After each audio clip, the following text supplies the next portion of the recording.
Ну привет! Тут мы обсуждаем основные новости нашей жизни. То, что касается каждого из нас, даже если вам кажется, что вас это не касается. Впрочем, да разве это новости? Поехали!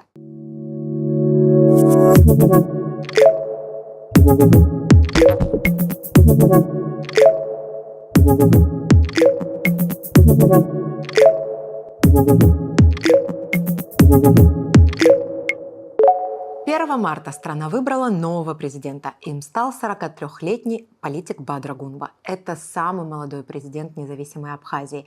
Он был министром культуры, вице-президентом и вот теперь стал главой государства. Выборы 2025 я, как человек молодой и неопытный, могу назвать самыми острыми по накалу и беспрецедентными по самым различным политическим технологиям.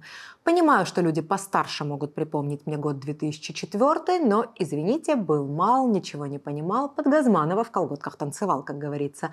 В общем, если анализировать, а это дело неблагодарное и практически опасное, эту предвыборную гонку, то можно прийти к выводу, что президента Абхазии мы выбирали не просто всей страной, а фактически всем миром. Но если честно, главное, что выбрали, и что прошло это все-таки скорее мирно, чем нет. Из личного хочу сказать пару слов о национальном вопросе, который абсолютно бездарно и бездумно использовали вообще все, кто это делал.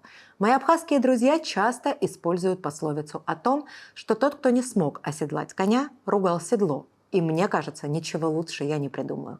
На том и завершим.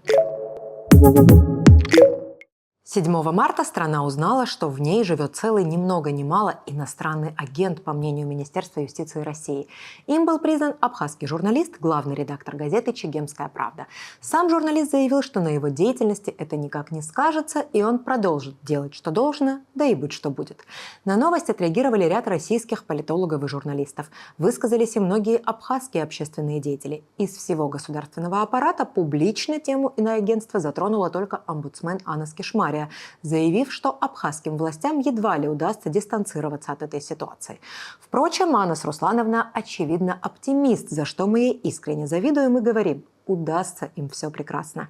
Кстати, не только от иноагентства умело дистанцируются абхазские чиновники, но также от лишения российского гражданства и депортации соотечественников. В общем-то, единственная ветвь власти, которая хоть что-то сделала, это парламент, собравшийся на комитетское заседание. Правда, и там выступили исключительно лишенные и признанные. Депутаты дипломатично отмолчались в кулуарах, призвав мужчин решать свои вопросы не публично. 21 марта стране подарили еще двоих иноагентов – главреда нужной газеты и агентства Аяшера. Тут я хочу поставить всего один вопрос. У нас исключительные отношения с Россией. Ни один здоровый человек никогда не позволит себе иное мнение, кроме того, что Россия была и будет нашим стратегическим союзником и партнером. Но как же так вышло, что люди, признанные там неблагонадежными, никогда не вызывали и не вызывают вопросов у абхазского государства? Неужели можно быть врагом России и другом Абхазии одновременно? Общество не просит властей обязательно высказаться за своих соотечественников. Общество просит высказать свое мнение, и оно может быть солидарно с мнением российских коллег. Оно в принципе может быть каким угодно. Но скажите нам, что не так с этими гражданами? Или расскажите, как можно, нанося вред России, не наносить его Абхазии? В общем, скажите хоть что-нибудь, пожалуйста, даже если этот билет вы не учили. Уже вспоминали омбудсмена, но вернемся к ее ежегодному докладу. В нем Анна Скишмария заявила, что случаев семейно-бытового насилия над женщинами и детьми, и в частности обращения с этой проблемой в аппарат уполномоченного, стало больше. Объясню, почему заостряю на этом внимание. Во-первых, максимально трудно обвинить омбудсмена в связях с Госдепом, Западом, Байденом и зелеными человечками. Соответственно, омбудсмен просто констатирует факт. Во-вторых, в парламенте уже бог знает сколько пылится закон о профилактике семейно-бытового насилия. За годы изучения этой проблематики журналистам не удалось получить внятного ответа, почему нельзя принять документ. Хочу напомнить, что он есть и лежит в Народном собрании. И что пока он пылится, ежедневно в нашей стране пытают женщин и детей, бьют и насилуют, унижают и угрожают. И абсолютно никто не может за них заступиться. Это не надуманная проблема, это наша действительность. И тут надо или взять на себя ответственность и сказать, что если о проблеме молчать, значит ее не существует, или могущественно молчать дальше. 2025 год объявлен избранным президентом годом Владислава Ардзинба. В мае исполнится 80 лет со дня рождения первого президента Абхазии. Сейчас будет лирично, извините, я о нем по-другому не умею. Владислав для меня маяк и мерила. Каждый раз, когда нестерпимо, больно, обидно, стыдно, мы с подругой приезжаем в Эшеру. Я нахожу там силы и ответы.